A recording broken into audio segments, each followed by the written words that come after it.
दूसरी पुतली चित्रलेखा की कथा इस प्रकार है। एक दिन राजा विक्रमादित्य शिकार खेलते खेलते एक ऊंचे पहाड़ पर आए। वहां उन्होंने देखा एक साधु तपस्या कर रहा है। साधु की तपस्या में विघ्न नहीं पड़े, यह सोचकर वे उसे श्रद्धापूर्वक प्रणाम करके लौटने लगे। उनके मुड़ते ही साधु ने आवाज दी और उन्हें रुकने को कहा। विक्रमादित्य रुक गए और साधु ने उनसे प्रसन्न होकर उन्हें एक फल दिया। उसने कहा, जो भी इस फल को खाएगा तेजस्वी और यशस्वी पुत्र प्राप्त करेगा। फल प्राप्त कर जब वे लौट रहे थे तो उनकी नजर एक तेजी से दौड़ती महिला पर पड़ी। दौड़ते दौड़ते एक कुएं के पास आए और छलांग लगाने को उद्यत हुई। विक्रम ने उसे थाम लिया और इस प्रकार आत्महत्या करने का कारण जानना चाहा।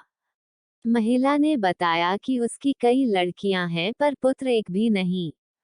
चूंकि हर बार लड़की ही जन्म लेती है, इसलिए उसका पति उससे नाराज है और गाली गलौज तथा मारपीट करता है। वो इस दुर्दशा से तंग होकर आत्महत्या करने जा रही थी। राजा विक्रमादित्य ने साधु वाला फल उसे दे दिया तथा आश्वासन दिया कि अगर उसका पति फल खाएगा तो इस बार उसे पुत्र ही होगा। कुछ दिन बीत गए। एक दिन एक ब्राह्मण विक्रम के पास आया और उसने वही फल उसे भेंट किया। विक्रम स्त्री की चरित्रहीनता से बहुत दुखी हुए। ब्राह्मण को विदा करने के बाद वे फल लेकर अपनी पत्नी के पास आए और उसे वह फल दे दिया। विक्रम की पत्नी भी चरित्रहीन थी और नगर के कोतवाल से प्रेम करती थी। उसने वह फल नगर कोतवाल को दिया ताकि उसके घर यशस्वी पुत्र जन्म ले।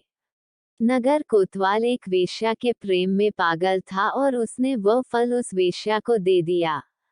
वेश्या ने सोचा कि वेश्या का पुत्र लाख यशस्वी हो तो भी उसे सामाजिक प्रतिष्ठा नहीं प्राप्त हो सकती है। उसने काफी सोचने के बाद यह निष्कर्ष निकाला कि इस फल को खाने का असली अधिकारी राजा विक्रमादित्य ही है।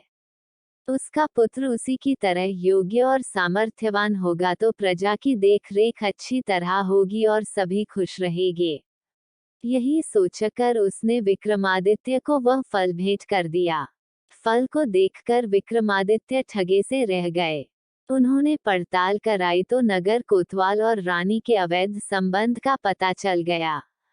वे इतने दुखी और खिन्न हो गए कि राज्य को ज्यों का त्यों छोड़कर वन चले गए और कठिन तपस्या करने लगे। चूंकि विक्रमादित्य देवताओं और मनुष्यों को समान रूप से प्रिय थे, देवराज इंद्र ने उनकी अनुपस्थिति में राज्य की रक्षा के लिए एक शक्तिशाली देव भेज दिया। वह देव नृपविहीन राज्य की बड़ी मुस्तैदी से रक्षा तथा पहरेदारी करने लगा। कुछ दिनों के बाद विक्रमादित्य का मन अपनी प्रजा को देखने को करने लगा। जब उन्होंने अपने राज्य में प्रवेश करने की चेष्टा की तो देव सामने आ खड़ा हुआ।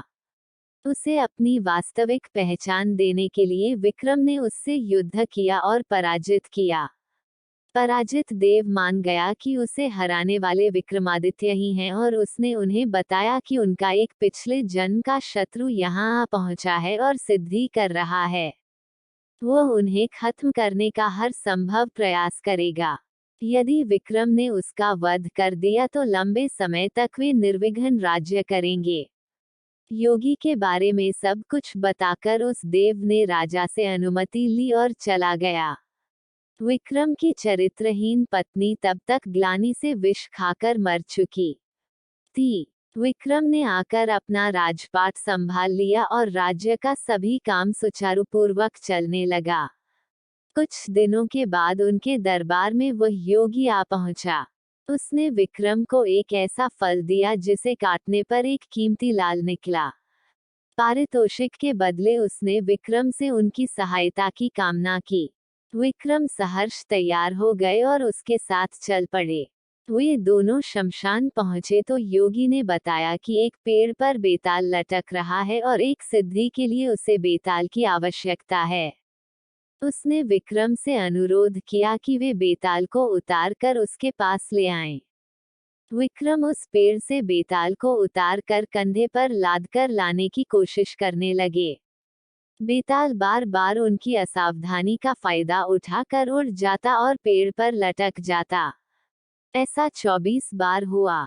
हर बार बेताल रास्ते में विक्रम को एक कहानी सुनाता। 25वीं बार बेताल ने विक्रम को बताया कि जिस योगी ने उसे लाने भेजा है वह दुष्ट और धोखेबाज है। उसकी तांत्रिक सिद्धि की आज समाप्ति है तथा आज वह विक्रम की बलि दे देगा जब विक्रम देवी के सामने सर झुकाएगा। राजा की बलि से ही उसकी सिद्धि पूरी हो सकती है। विक्रम को तुरंत इंद्र के देव की चेतावनी याद आई। उन्होंने बेताल को धन्यवाद दिया और उसे लादकर योगी के पास आए। योगी उसे देखकर अत्यंत हर्षित हुआ और विक्रम से देवी के चरणों में सर झुकाने को कहा। विक्रम ने योगी को सर झुकाकर सर झुकाने की विधि बतलाने को कहा। ज्यों ही योगी ने अपना सर देवी चरणों में झुकाया कि विक्रम ने तलवार से उसकी गर्दन काट दी। देवी बलि पाकर प्रसन्न हुई और उन्होंने विक्रम को 2 बेताल सेवक दिए। उन्होंने कहा कि स्मरण करते ही ये दोनों बेताल विक्रम की सेवा में उपस्थित हो जाएंगे। विक्रम देवी का आशीष पाकर आनंदपूर्वक वापस महल लौटे।